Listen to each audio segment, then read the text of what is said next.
नमस्कार, मैं हूं राजेश पांडे। आप देख रहे हैं श्री नारद मीडिया। नारद मीडिया की टीम इस समय सिवान नगर के शुक्ल टोली मोहल्ले में है और ये आशा शुक्ल, मुरलीधर शुक्ल जी का ये आवास है। हमारे साथ आप हैं सर।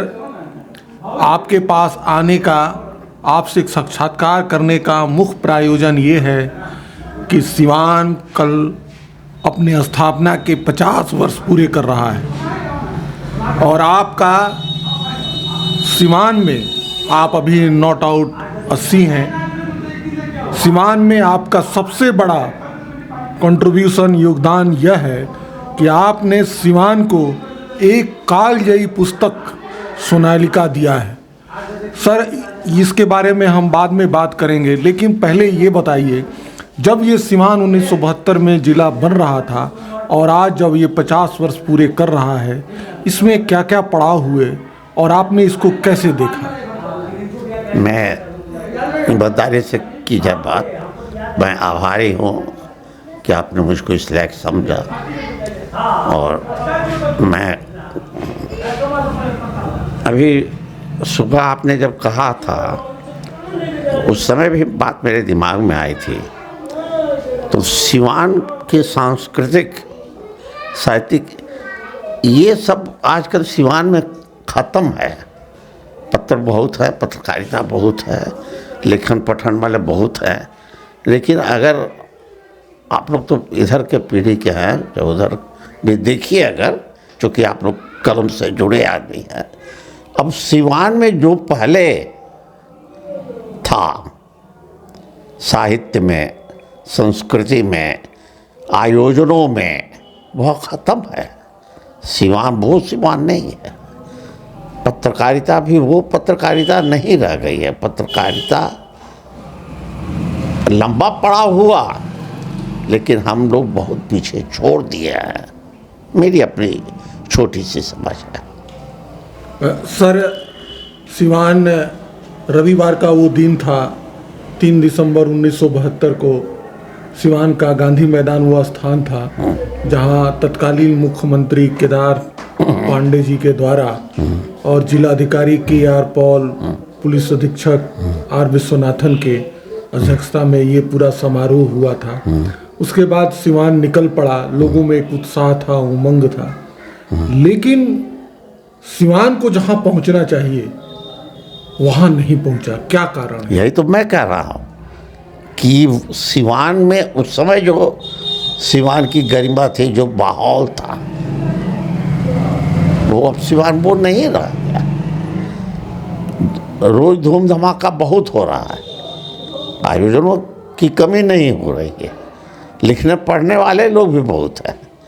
लेकिन आजकल देखिए, आज मैं कुछ दिन पहले ये भी सोच रहा था, आप इस बात को महसूस कीजिए, लिखने वाले बहुत लोग हैं, लेकिन पहले जो आयोजन होता था, पहले इस्लामिया स्कूल में केदार ये पांडे जी थे,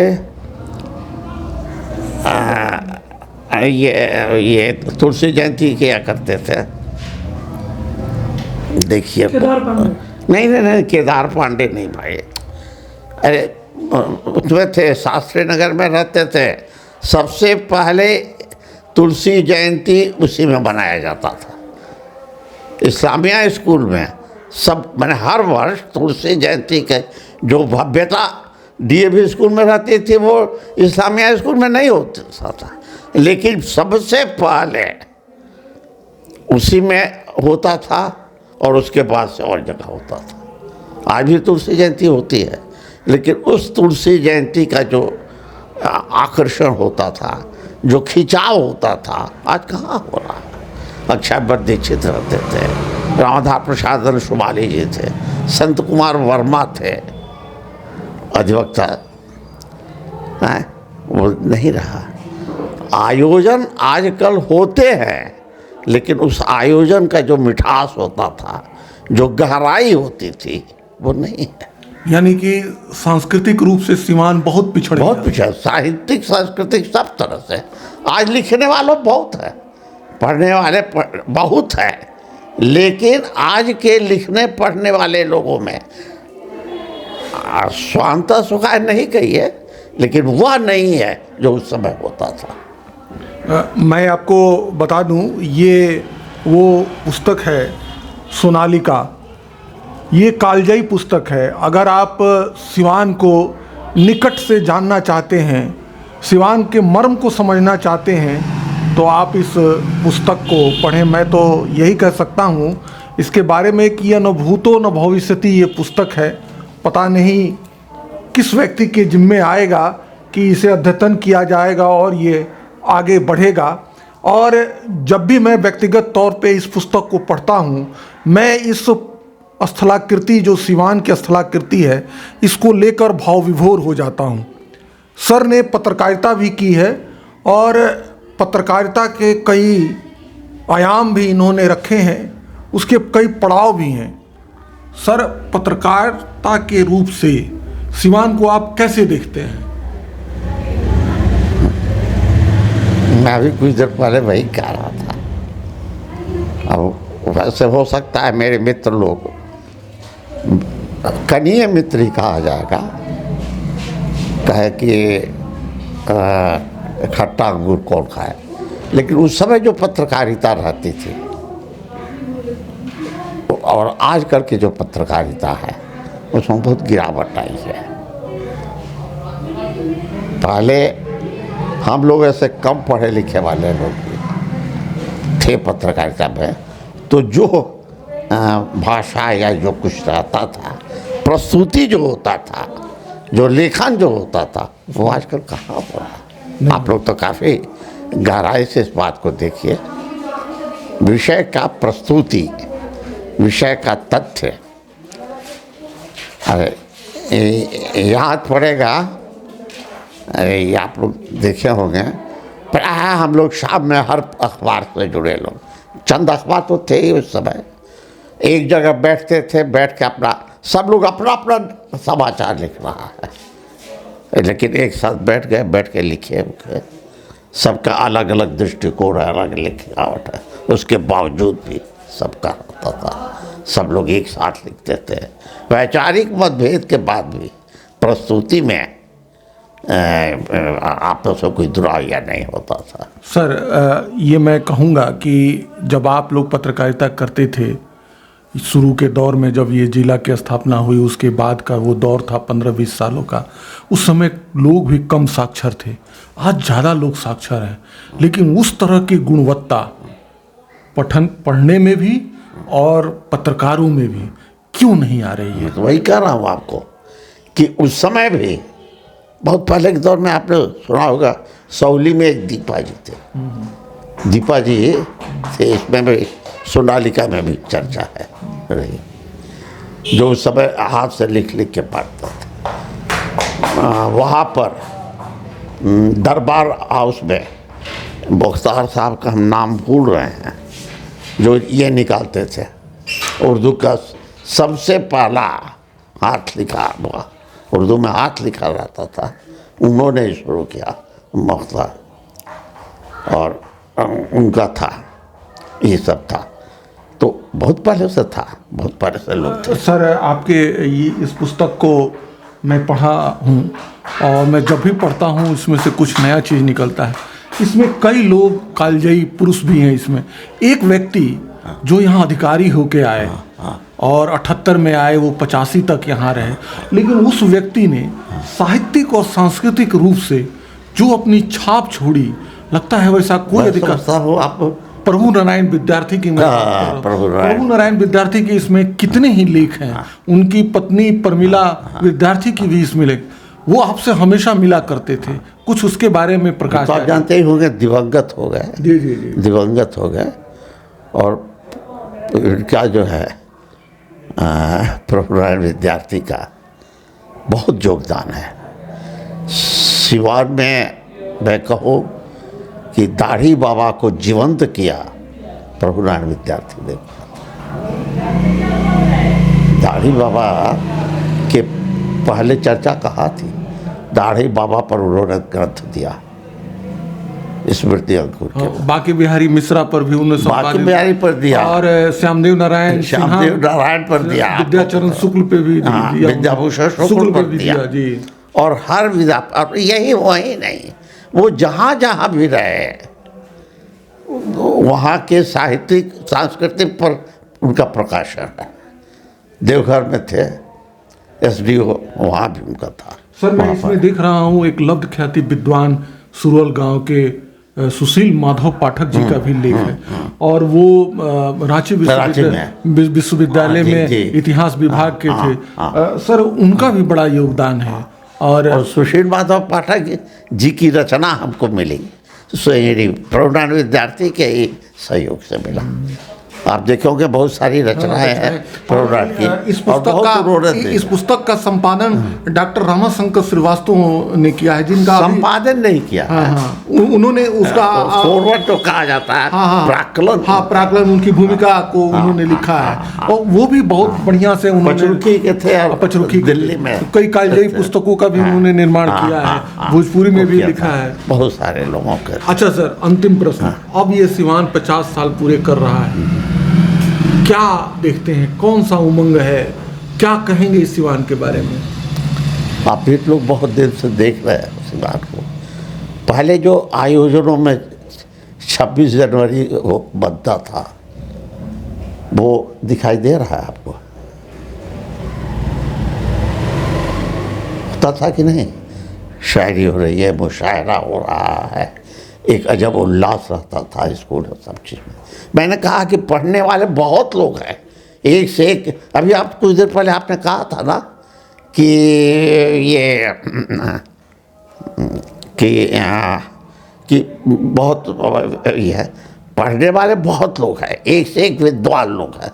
उस आपने कहा कि उस समय तो कम थे, उस समय पढ़ने पढ़ाने वाले, लिखने लिखा कम थे, लेकिन उसमें गरिमा रहती थी, गहराई रहती थी, उल्लास रहता था।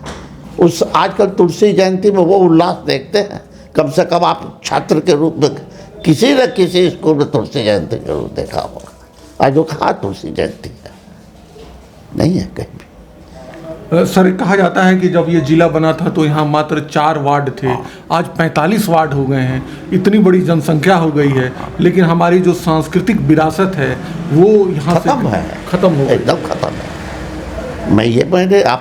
मैंने तो कहा कि पहले जो उत्साह रहता था तुलसी जयंती में, हाँ, कृष्ण कुमार पांडे इस्लामिया स्कूल में थे, वो तुलसी जयंती मनाते थे और सबसे उल्लास के साथ मनाया करते थे।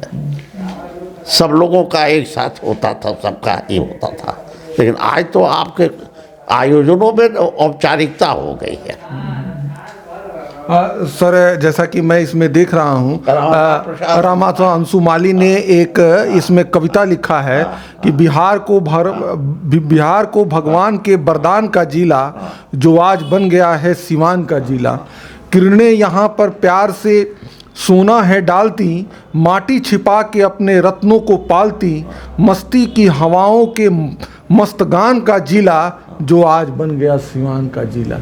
रामाधार प्रसाद अंशुमाली जी के बारे में मैं चाहूँगा कि आप इसका फोटो लोगों के सामने एक बार कर दें, रामाधार जी का। जरूर।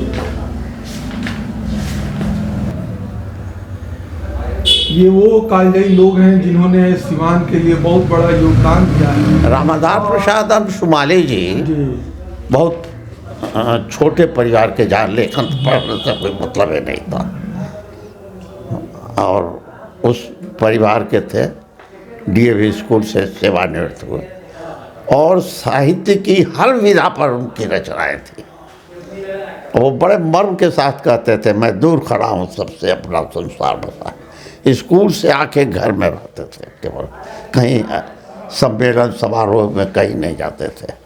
हिंदी में, अंग्रेजी में, भोजपुरी में उन्होंने साहित्य की हर विधा पर लिखी और लिख के दिवंगत हो गए। सर के पास बहुत सारी किस्से कहानियां हैं और सर ने बड़ा करीब से इस सिवान को पिछले 50 वर्षों से देखा है। सिवान जब तक रहेगा तब तक ये माना जाएगा कि 1972 से लेके 2022 तक सिवान के लिए एक अगर पुस्तक आई, उस पुस्तक का नाम सोनालिका है। न जाने ये इसे कौन बीट करेगा, इसके बाद कौन ये पुस्तक ले आएगा, लेकिन ये कालजयी पुस्तक है। जब भी आपको सिवान के बारे में कुछ भी जानना, सुनना, समझना हो, खासकर नई पीढ़ी को, वो सोनालिका पढ़ सकता है। सोनालिका उपलब्ध है और साथ ही इस सोनालिका को ले आने वाले भी हमारे बीच में उपलब्ध है। आपके बारे में यही कहा जा सकता है कि मुझे अभी चलने दो अकेला, मुझे मत रोको, अगर रोके तो मैं काफिला हो जाऊंगा। और आपकी यात्रा निरंतर जारी है। अभी आप अस्वस्थ हैं, लेखन नहीं करते हैं, लेकिन हमारे जैसे न जाने कितनों को सीख देते हैं, मार्गदर्शित करते हैं कि वो आगे बढ़ें। इसे केवल एक भूमि का टुकड़ा मत समझें, यह एक जीवंत आत्मा है जो सिवान इसका नाम है और ये आगे भी चरितार्थ होती रहेगी।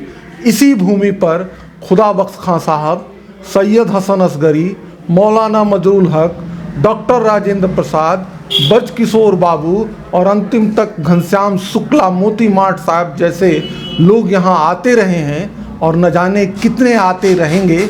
इसलिए ये सिवान अपने आप में अनूठा है। आपने नारद मीडिया से बात किया, इतनी अच्छी जानकारी दी, नारद मीडिया को समय दिया और ख़ासकर सिवान 50 जो हम लोग सिवान के विभिन्न आयामों पे 50 वर्ष पूरे होने पर एक श्रृंखला चला रहे हैं, इसके लिए आपका बहुत बहुत धन्यवाद। मैं भी बहुत आभारी हूँ आपका। मैं ये कहूँगा, मैं हमेशा लोगों से कहता हूँ, कारण प्रशंसा सम्मान की परंपरा हम लोग छोड़ें। कई बार लोग हमको कहता भी, लोग अन्यथा भी लेता है, सम्मानित करने, सम्मानित उसको कीजिए जो सम्मान का पात्र है। मुरलीधर शुक्ला साहब सुनते एक ना चीज़ है, बहुत सारे रोज़ सम्मानित करते रहिए, ये गलत परंपरा है। मैं बहुत ईमानदारी से आपका आभारी हूँ, बहुत बहुत आभारी हूँ। धन्यवाद।